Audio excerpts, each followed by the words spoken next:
Сәлеметсіңдер ме, балалар? 2-ші сынып қазақ тілі.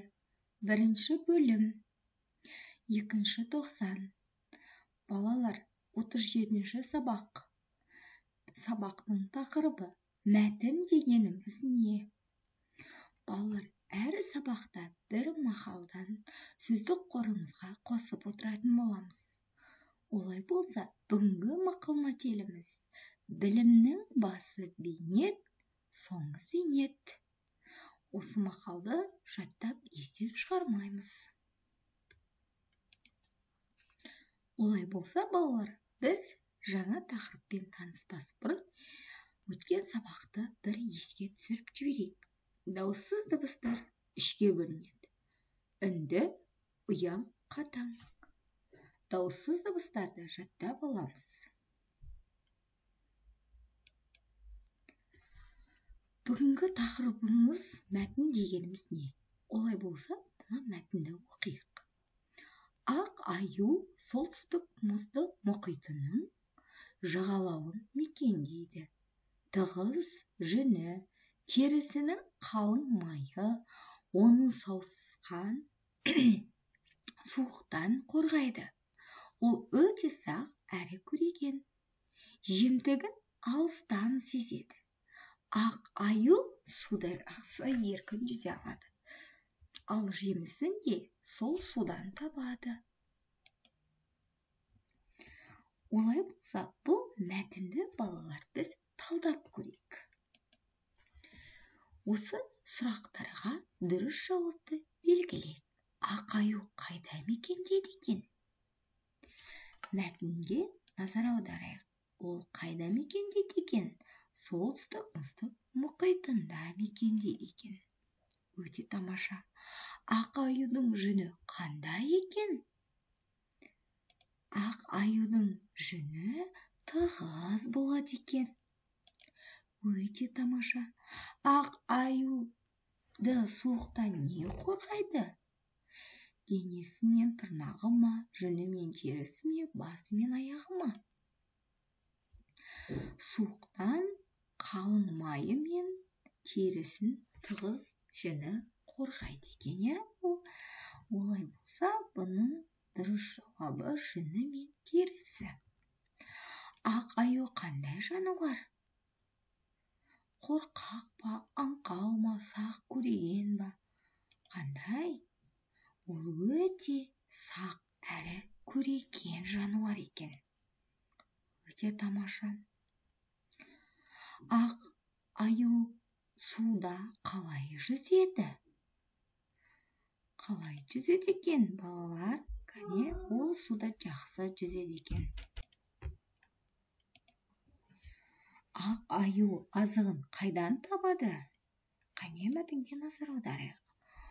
Ол жемін де суын да сол судан табады екен, балалар. Біз бұл сұрақтар арқылы мәтінді талдадық. 1-ші жаттығу. Мұқият тыңдаймыз. Оқы. Ұстазым Інжу апай алғашқы менің ұстазым. Мынау сынып бөлмесі. Айжан кітап оқығанды ұнатады. Сынып бөлмесінің ауасы тап-таза. Оның терезелері үлкен, әдемі, парталар 3 қатарға тізіліп қойылған. Мұғалімге арналған үстел мен орындық бөлменің оң жағында тұр. Салыстырайық.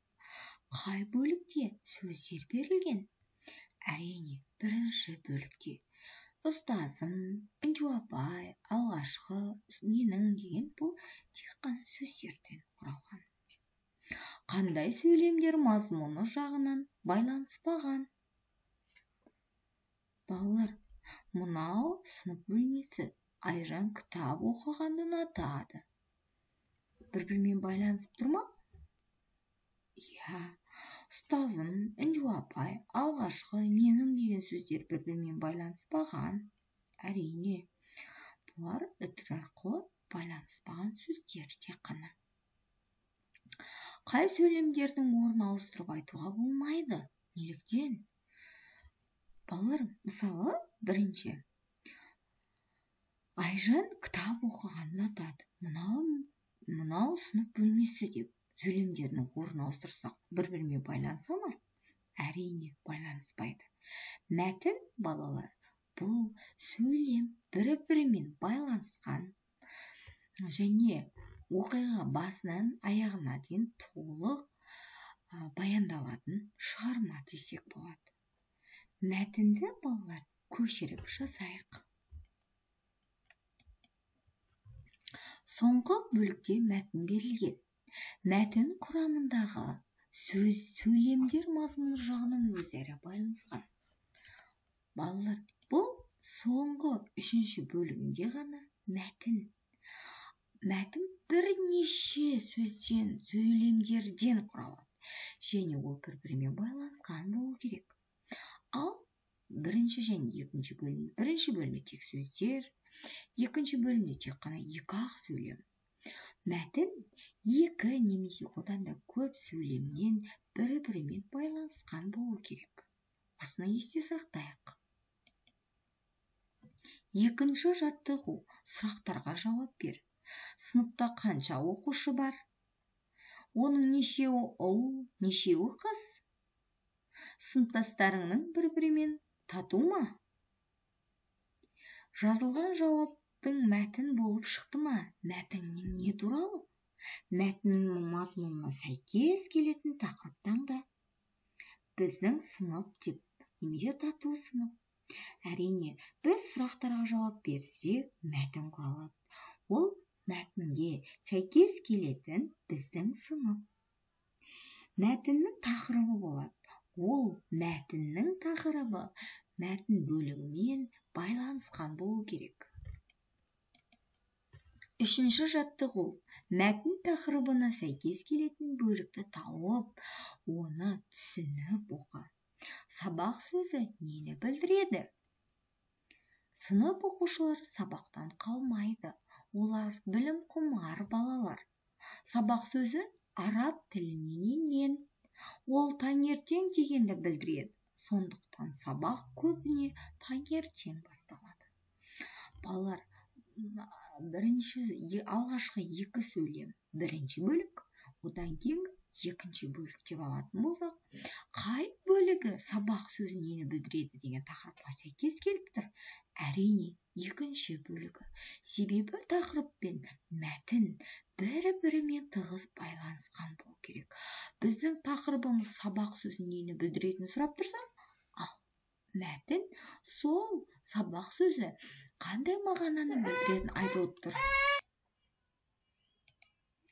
Төртінші жаттығу. Алдымен, содан соң, одан кейін, не соңында сөздерін пайдаланып, суреттер бойынша мен кезекшімін тақырыбына мәтін құрастырып жаз.